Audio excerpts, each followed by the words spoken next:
আসসালামু আলাইকুম দর্শক, আশা করি আল্লাহর অশেষ রহমতে আপনারা সকলেই ভালো আছেন। আজকের ভিডিওতে আপনাদের সামনে নিয়ে আসলাম বাংলাদেশের ফলের রাজা আম সম্পর্কে দু চারটি কথা বলার জন্য।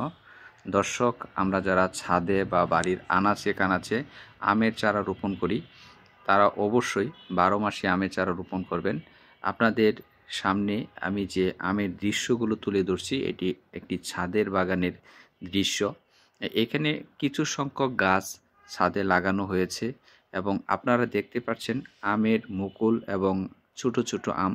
ছোট্ট একটি গাছ, এই গাছটি এই বছরই রোপণ করা হয়েছে এবং এইখানে আরেকটি আম দেখতে পারতেছেন, এটিও 12 মাসি আমের জাত। তো আজকের এই ভিডিওতে আপনাদের 12 মাসি আমের সবচেয়ে ভালো জাত কোনটি সেটি অবশ্যই বলে দেব।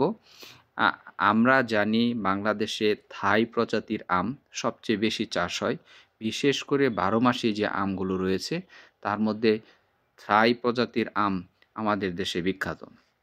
এইখানে ছোট্ট একটি ছাদ বাগানে আমের গাছগুলো রোপণ করা হয়েছে। যিনি করেছেন তিনি শখের বশে করেছেন।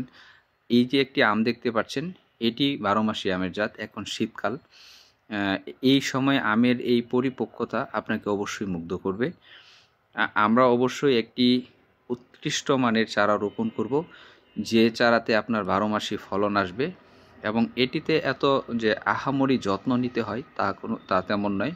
আপনারা দেখতে পাচ্ছেন এখানে আরেকটি গাছ যেখানে কিছু আম ধরেছে, ছোটো ছোটো আম। এগুলো যখন পরিপক্ক হবে এক একটি আমের ওজন 500 থেকে 600 গ্রাম হয়ে থাকে এবং এটি খেতে অত্যন্ত সুমিষ্টি এবং আমের সাইজ একটু বড় হওয়ার কারণে আপনি এটি বাণিজ্যিকভাবেও এটার অনেক গুরুত্ব পাবেন। আপনারা এই যে দেখেন কত সুন্দর আমের মুকুল এই শীতের সময় এবং এই মুকুলগুলো থেকে আম হচ্ছে। আপনারা এই ধরনের গাছ রোপণ করলে আপনারা 12 মাসই আপনারা যে আমের যে পুষ্টিগুণের চাহিদা সেটা পেয়ে যাবেন। তবে আপনাদের এই 12 মাসে আমের চারাগুলো হতে হবে অবশ্যই উৎকৃষ্ট মানের।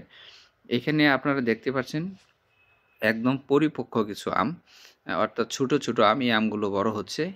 এই একটি আম দেখতে পারতেছেন। আমরা যারা ছাদের বাগানে বা বাড়ির আনাচে কানাচে আমের চারা রোপণ করব অবশ্যই এই 12 মাসি আমের চারা রোপণ করব। দর্শক, তাহলে আপনারা 12 মাসি আমের জাত সবচেয়ে ভালো জাত হলো বাড়ি 11। আপনারা এই জাতের আমের চারা রোপণ করতে পারেন। থাই প্রজাতির একটি আম এবং পাশাপাশি কাটিমন এটিও রোপণ করতে পারেন।